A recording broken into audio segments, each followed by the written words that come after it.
Dan menjadikan Allah Ta'ala, yakni Allah Ta'ala menjadikan hadis Nabi-Nya sallallahu alaihi wasallam, yang Nabi Muhammad sallallahu alaihi wasallam itu akan jalan bagi orang yang dapat petunjuk. Yakni hadis-hadis Nabi itu menjadi laluan. Bagi siapa? Bagi orang-orang yang mendapat petunjuk. Yakni orang yang mendapat hidayat Allah Ta'ala ni, maka hadis Nabi lah yang menjadi perjalanan hidup mereka tu, yang memandu perjalanan hidup mereka. Jadi hadis Nabi ni menjadi pedoman. Cuma kita kena beringat sikit, di akhir zaman ni akan timbul satu fenomena, iaitu adanya satu golongan yang guna hadis Nabi tapi bukan untuk dia pakai, untuk orang lain. Akan timbul ni. Tapi Syekh Abdul Samad sebut sini menjadikan sunnah Nabi ni sebagai perjalanan orang yang mendapat petunjuk, yakni hadis Nabi tu jadi pedoman lah kepada kita semua ni. Cuma saya nak beritahu, di akhir zaman kita akan temui model-model gini, model-model hadis dibaca, digunakan tapi tak pakai. Hak pakai terbalik. Tapi dipakaikan hadis itu untuk orang. Di dalam hadis yang panjang, Nabi menyebut tentang perkara ni, tentang segolongan manusia di kalangan orang Islam di akhir zaman, yaquluna biqauli khairil bariyah wa laysu minhu fi syai'. Mereka berbicara menggunakan kata-kata sebaik-baik manusia. Sebaik-baik manusia tak ada orang lain dah selain daripada Nabi Muhammad sallallahu alaihi wasallam. Jadi kata-kata sebaik-baik manusia ni hadisnya lah, kalam dia lah, hadis Nabi. Jadi mereka ni berbicara menggunakan hadis-hadis Nabi. Walaisu minhu fi syai', tapi mereka sendiri pun tak mengamalkannya. Tak ada habuang pun tentang hadis itu. Nauzubillah. Jadi tasawuf yang diajar oleh Syekh Abdul Samad ni, pertama sekali, sekalipun ini merupakan mukaddimahnya, tapi hadis Nabi itu, sunnah Nabi itu adalah menjadi pedoman. Sepatutnya kita buat pedoman lah untuk kita dalam perjalanan hidup kita, pedoman untuk kita dan juga untuk orang lain.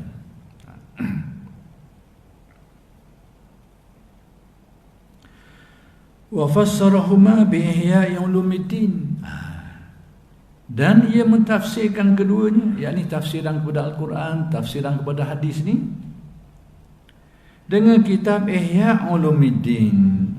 Jadi Syekh Abdul Samad meletakkan kitab Ihya' itu sebagai tafsiran kepada Al-Quran dan hadis.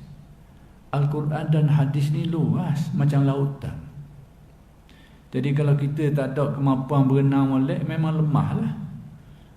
Jangan kita anggap sebab hari ni timbul satu dorongan nak balik pada Quran, balik pada sunnah. Bagus slogan tu, bukan tak bagus. Tapi kenyataannya macam mana? Kita ada kitab Al-Quran, ada terjemahan dia. Kemudian ada kitab-kitab hadis yang sudah dibukukan. Itu pun sudah dibukukan.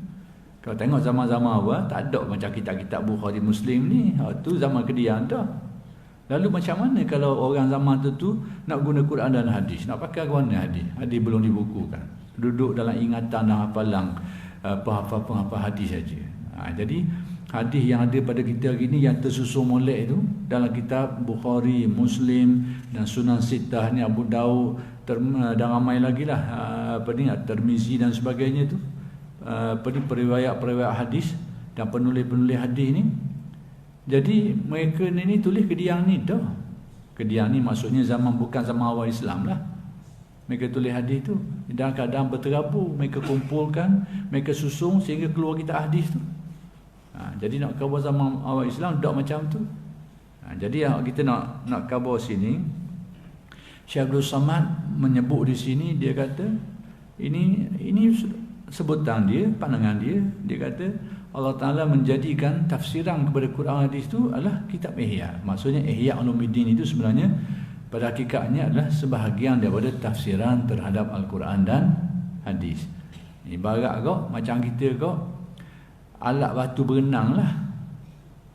Kompas tu ni, kalau tak ada perahu, tiba-tiba orang capak berani nak pergi duduk tengah laut, berasa boleh berenang. Ibaratnya Quran hadis gitulah.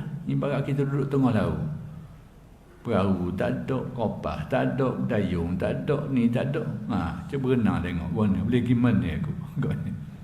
Samalah. Jadi slogan supaya kembali kepada Quran dan Sunnah ni bukan salah, molek. Tetapi pelaksanaannya itu timbul masalah.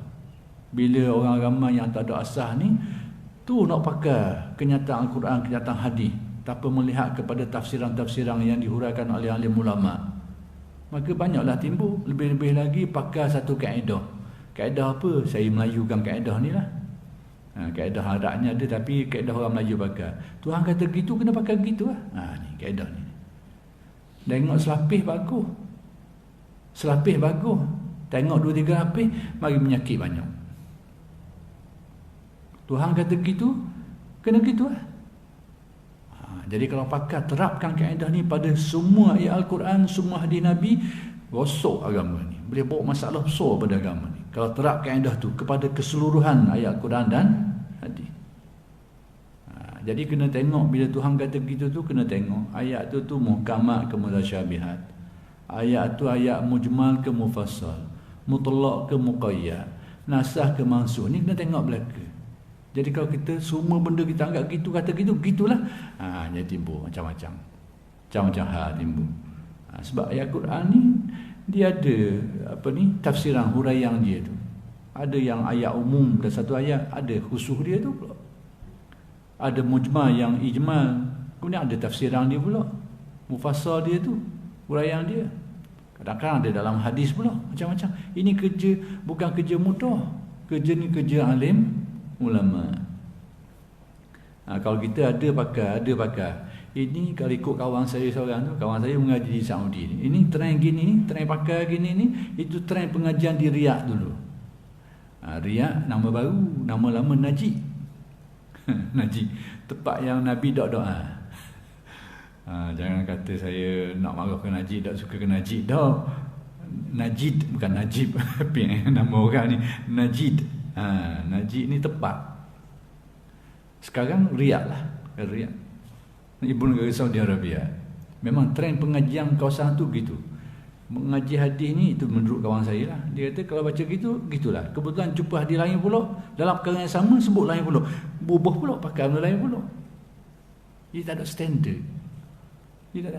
Jadi ulama-ulama kita ni, dia tengok hadis ni, perkara ni sebut gini. Ada hadis lain pula dalam perkara yang sama sebut lain. Kena tengok. Adakah unsur nasah mansuh? Adakah mujmal mufassal? Adakah ini satu keadaan tertentu lain pula? Itu ada huraian dia, alim ulama kita yang mahir tentang perkara ni. Tapi dengan pengajian tepat tu dah. Hari ni yang ngaji contohnya positif perkara tu. Minggu depan jumpa hadis berkaitan sama negatif pula. Dia tukar, ikut baru tu. Ini banyak masalah berlaku. Jadi Al-Quran hadis tu perlu bertafsiran.